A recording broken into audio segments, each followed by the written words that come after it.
Hey everyone, welcome to your Money Map, sponsored by the Alliance for Lifetime Income. I'm your host, Jean Chatzky. Very glad to have you with all of us today. For nearly 3 decades now, the 4% rule has been one of the most famous and one of the most debated guidelines in retirement planning. It has shaped how retirees think about spending their nest eggs. The 4% rule was the brainchild of William Bengen, an MIT trained engineer turned financial planner who, in the early 90s, crunched decades of data to answer a simple but critical question. How much can you safely withdraw from your portfolio each year without running out of money? Bill's work became a landmark in retirement planning, earning him national recognition and multiple industry awards. And today he is with us to talk about his new book called A Richer Retirement, supercharging the 4% rule to spend more and enjoy more. And he's going to explain to us why that famous 4% figure might actually be too low. Also joining us today is Michael Finke. You know him. He's been here before. Michael's professor of wealth management at the American College of Financial Services. He's also a fellow with the Alliance for Lifetime Income's Retirement Income Institute. So today, we'll dig into how the 4% rule was born, why it might be due for an update, and how to balance the joy of spending with the peace of mind that your money will last. Bill, Michael, welcome to the show, both of you. Thank you so much for being here today. Thanks for inviting me. Great to be on. Bill, let me start with you. It has been nearly 2 decades since your last major publication. What prompted you to take another bite at the apple with A Richer Retirement at this time? Well, in intervening years, I felt I learned a lot about certain areas of withdrawals, particularly getting access to some of those juicier withdrawal rates that some historical retirees have enjoyed. And I also wanted to, make it clear to as many people as possible that the so-called 4% rule is really a worst case scenario that applies to a very, very limited number of potential retirees and shouldn't be used as a first attempt to do a withdrawal plan. Michael, it's so interesting to hear it phrased that way as a worst case scenario. I spent decades at personal finance magazines. It seemed to be the law of the land. Is it a surprise to hear it characterized that way? I think the point, or probably the most important point that Bill made when he originally wrote the article is that at the beginning of retirement, you may have a lifestyle goal. Let's say you want to spend $20,000 a year, and you don't know how much money you need to have invested in order to fund that $20,000 per year. You may need $350,000. You may need $400,000. You may need $500,000. And as Bill said, the $500,000, that's the 4% rule. Withdraw $20,000 per year from that. And historically, you shouldn't have run out of money as long as you took an adequate amount of investment risk. But I think as Bill mentions, there is the reality that many retirees could have funded the exact same lifestyle for less than $500,000. Bill, maybe it would help if you took us back to the origins of the 4% rule. How did you get there? And why do you think it became such a landmark in financial planning circles? Well, this will take us back into the last century, the late 90s, when I started doing my research on this topic.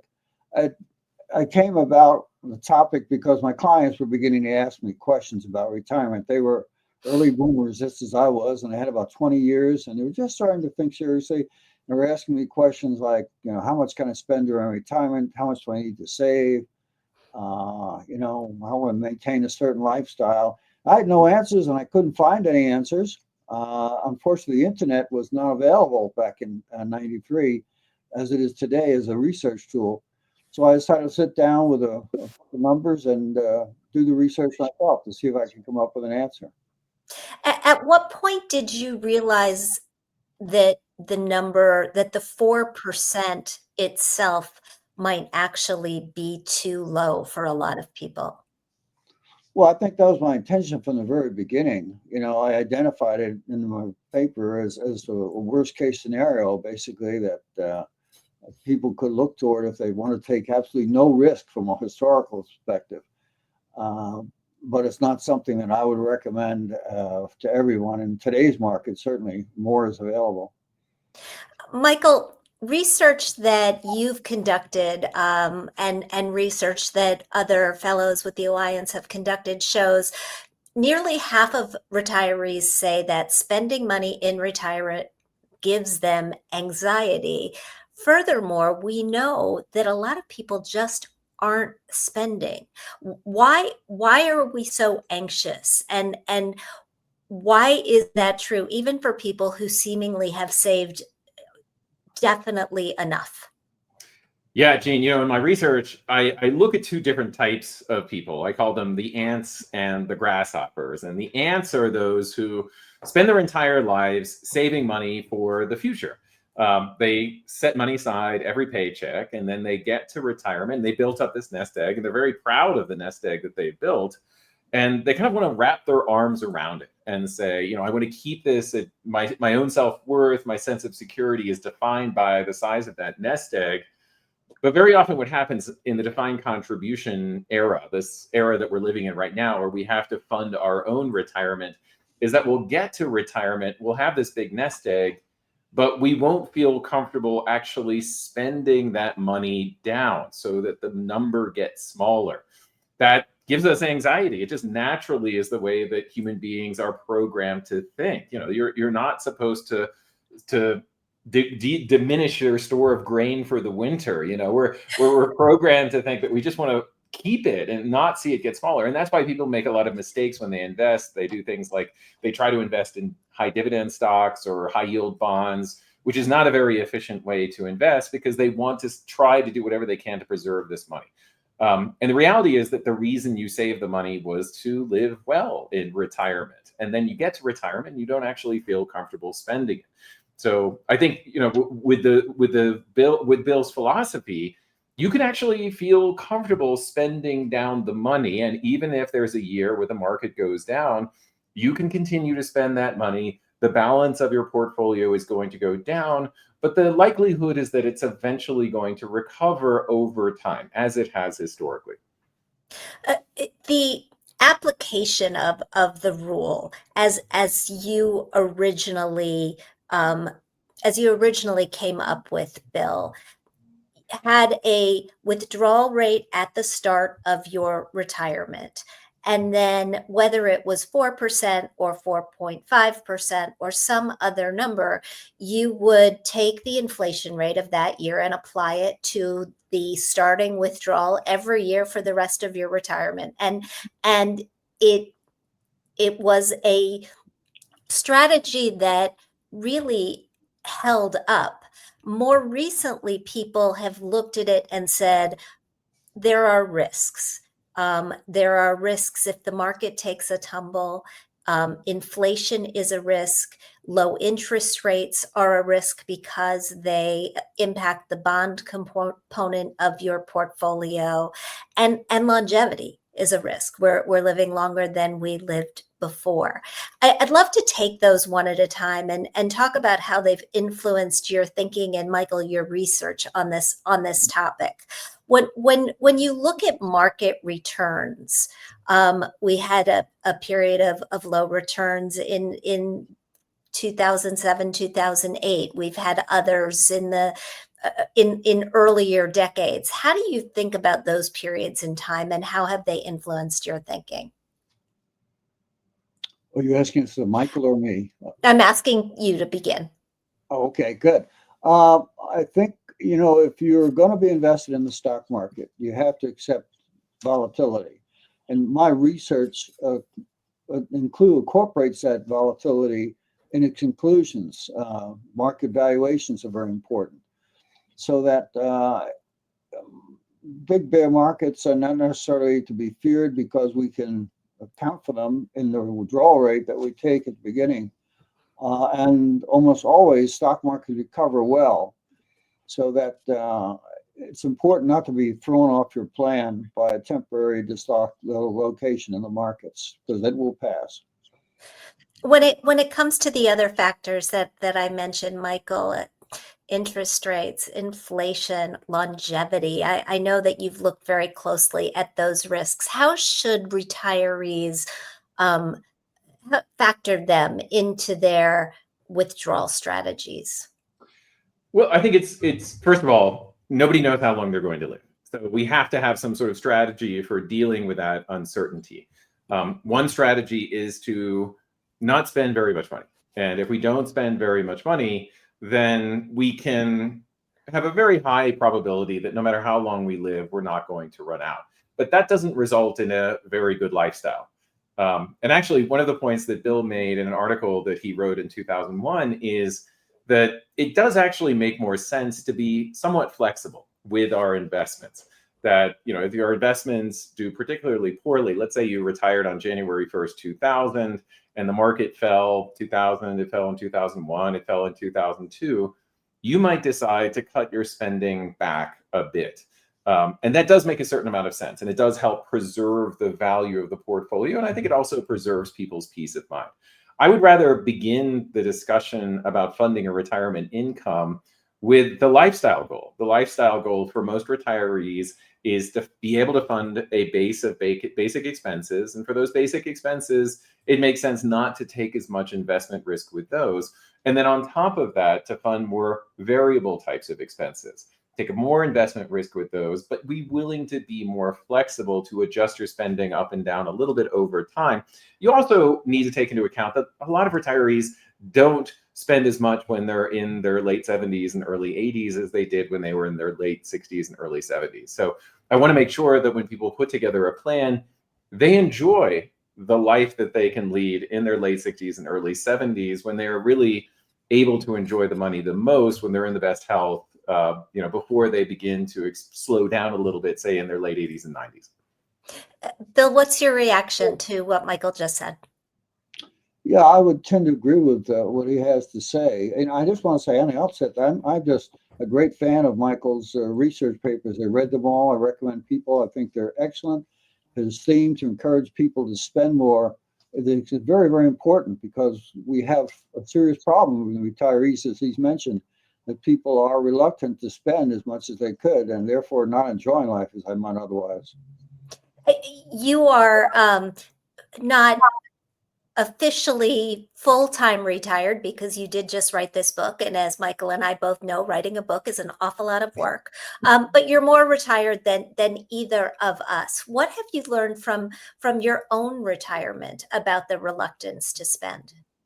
Well, there are three things I think that I need to focus on, and maybe everyone in retirement. And for me, those are family, friends, and passions, which include interests or hobbies, avocations.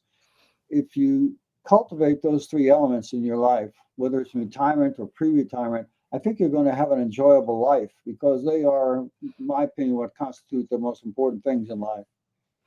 Michael, I know that a lot of your most recent work is on this sweet spot of happiness in retirement. Are these the threads that you're finding as well? Yeah, absolutely. So Bill is in living life in retirement, so he's got the actual real life wisdom of it. I just look at the research, and what I see from the research is that the human relationships are an essential part of life satisfaction in retirement. Your physical health is also a important component. I like to say that there are three pillars of life satisfaction: money and health and relationships. And combining all of them together is really what makes you happy. A lot of times people will, especially in our field, think that retirement is a money game. It's all about the numbers. But the reality is, money is just an input into the experiences that actually make you happy. So when you can take advantage of those experiences, think of money as the lubrication that allows you to really enjoy life. In your book, Bill, you outline 8 elements of a comprehensive personal retirement withdrawal plan. Can you walk us through a few of those most important factors? Yeah, I sure will. I was afraid you're going to ask me to remember all 8 of them because sometimes I can't. Now, I'm not going to put that much pressure on you. But the number one is a withdrawal scheme, which is the rules that you use to take money out of your portfolio. The type of withdrawal scheme I analyze most frequently is I call a COLA, a cost of living adjustment, and works very much like Social Security, where you start out with a specific dollar amount determined by some kind of formula the first year. And then after that, you throw the formula away and just increase your expenses with inflation. But that's not the only way to withdraw money. I mean, there's many, many ways, and it all have to be taken into account because some people, prefer, let's say, to have more heavier expenses early in retirement and then run them down later in retirement. That's a perfectly legitimate way to do it. Another one is type of account you're taking out of, taxable or tax deferred. That's important.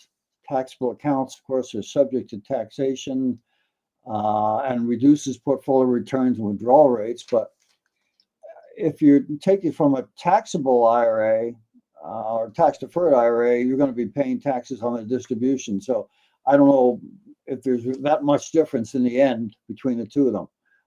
Certainly there is with the Roth IRA. Let's think. Other factors. Asset allocation. How are you setting up your portfolio? As Michael alluded to earlier, you need to take a certain minimum amount of risk in your portfolio to generate the returns that are necessary to sustain higher withdrawals. So that it's important that people recognize just because they're retired, they don't get out of stocks. That's quite the opposite, in fact. Although I think today maybe Americans are overdoing it a little bit, but that's what you get when you get a huge bull market going. Things get out of hand. We get out a little too far over our skis. Michael, when you were talking about making sure that your fixed expenses in retirement are covered, you've talked about the role of guaranteed income for helping create that sort of stability so that you know that at least the basics, and maybe even in addition to the needs to have, the nice to haves are covered to some extent. How do you see annuities fitting into a modern withdrawal strategy? I see 2 different types of annuities fitting well into that strategy. I want to go back to what Bill said about a lot of people have money in, say, their investment accounts. A lot of people will have money in their IRA. There is this period after retirement and before you have to start pulling out required minimum distributions, where you can start pulling money out of your IRA. Anybody can do it whenever they want, but it can make sense to pay attention to your tax brackets and maybe fill them up with spending from your IRA. First of all, in order to delay claiming Social Security so that you have a bigger base of income. And remember, Social Security is an annuity. An annuity is a stream of income similar to a pension that lasts for a lifetime. The other thing that you can do is you can take the part of your investment portfolio that you would have invested in less risky types of things like bonds, and instead use it to fund an income on top of Social Security that will cover all of those basic expenses. Because if you think about it, if you follow, say, the 4% rule, and you have $200,000 worth of bonds in your portfolio, then that's only going to fund about $8,000 of spending the first year, and it's going to go up by the rate of inflation. If you buy an annuity, something that may have, say, a 7% payout, then you can spend $14,000 from that $200,000. It will allow you to spend a little bit more, and that's not inflation protected, but allows you to live a little bit better early on in retirement. And you know that no matter how long you live, the $14,000 is going to continue to fund those basic expenses. And again, since retirees tend to spend a little less over time, I'm not as worried about that portion not keeping up with inflation. One of the points that I have heard you make is that by covering those basic expenses with guaranteed income, you actually give yourself the flexibility to invest the rest of your money a little bit more aggressively. Bill was talking about, maybe we've gotten a little too aggressive with our investments. But how do you know when you've struck the balance? Boy, that's a great question, Jean. So first of all, if you have a pension, if you have more Social Security, if you have an annuity, theoretically, you can take more investment risk because the downside is not as great. You've already built up this safety net of income. And if, as an economist, a way to think about it is that, Social Security is kind of like a bond, except it lasts a lifetime. It provides an income stream that lasts a lifetime. I think people can take more risk. However, the question becomes, if the market falls, are you the kind of person that can maintain discipline with the risky part of your investments? Because the mistake that especially retirees and near retirees seem to make is that in periods like March of 2020, during the COVID crisis, what we saw is a lot of money getting pulled out of stocks after they'd fallen in value. And that really deteriorates the performance of those riskier investments to the point where they probably would have been better off with something that was safer. Bill, how do you factor in the human element? It's great to give people formulas and we rely on them and we think that we're going to be able to follow them to the letter. And then, as Michael said, something happens in the market and we get scared and we make a mistake. How do you suggest that people who want to use your methodology, the new methodology that you outline in your book, keep themselves on track? Do they need to be working with a professional? Yeah, that'd be one approach, to work with a professional. Hopefully, will then provide some objectivity to your thinking about the market, and hopefully will also strongly urge you to stay in the market and not damage your long range plan by pulling money on it, usually the wrong time. Another possibility is approach I use myself, risk management, where you vary your asset allocation, your equity allocation, depending upon perceived risk in the market. And I'm not an expert on that, but the service I use, I feel, is they do a good job of adjusting portfolios. And I feel comfortable that when a big bear market comes, I'm not going to have the exposure, that I might normally have if I had a fixed allocation. Talk a little bit more about that service that you use and who is that? What kind of an investor is that right for? Okay. The service I use is called InvestTech Research. They're based in Montana. There are a number of other services also that do this kind of works, and I don't have no financial interest in InvestTech at all. So I'm just citing them because I've used them and I'm very pleased with the work they've done.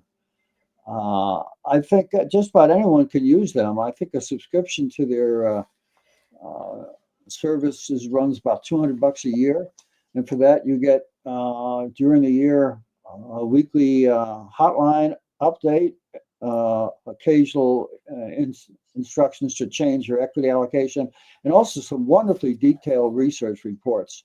They have such a fund of knowledge about markets and history.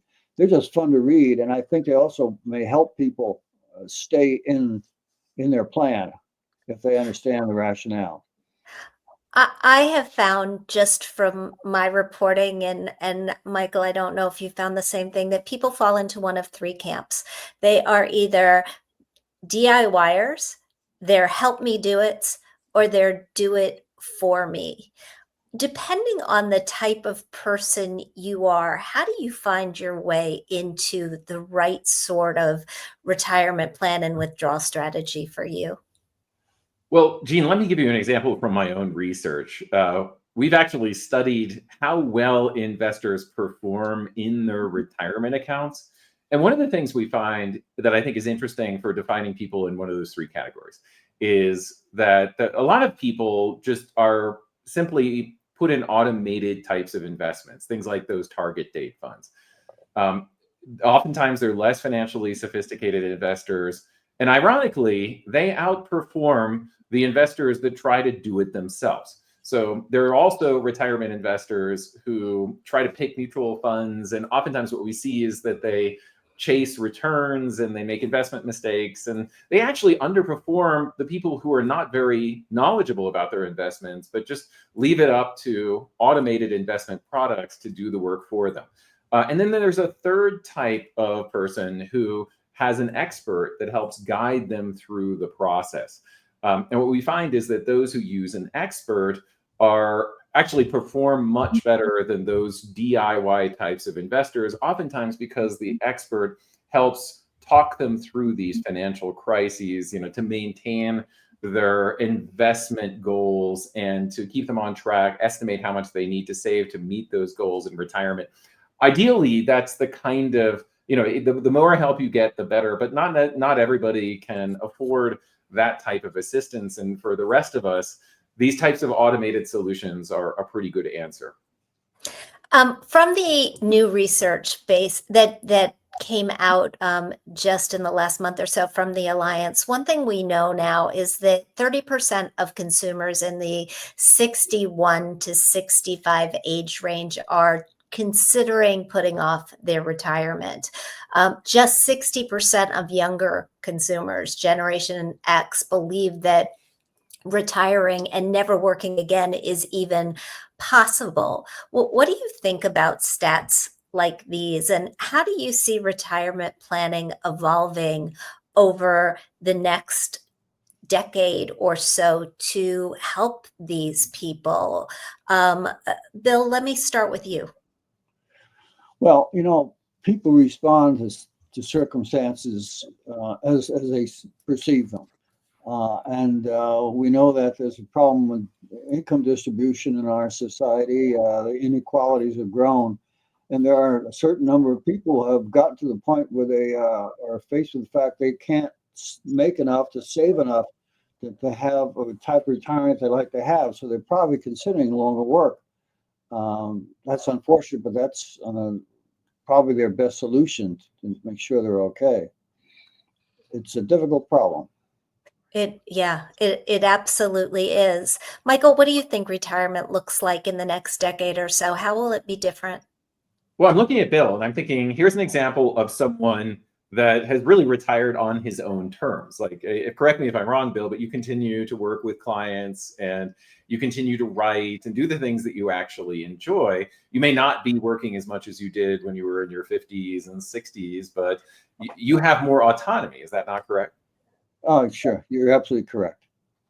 And I think that should be all of our goals is, we want to be able to do what we actually enjoy doing. And if it's not the same kind of high pressure job that we had in our 50s and, maybe into our early 60s, that's okay. You don't have to step away completely from the workplace. You can continue to do things that you get paid for. But the goal is really, I think, as you get older, to recognize that you have more control. All of us are eligible for Medicare and Social Security. So we're going to get a certain amount of support from the government to help maintain that autonomy. If you don't feel like you're financially prepared or even mentally prepared for retirement, then don't do it. There's no reason to.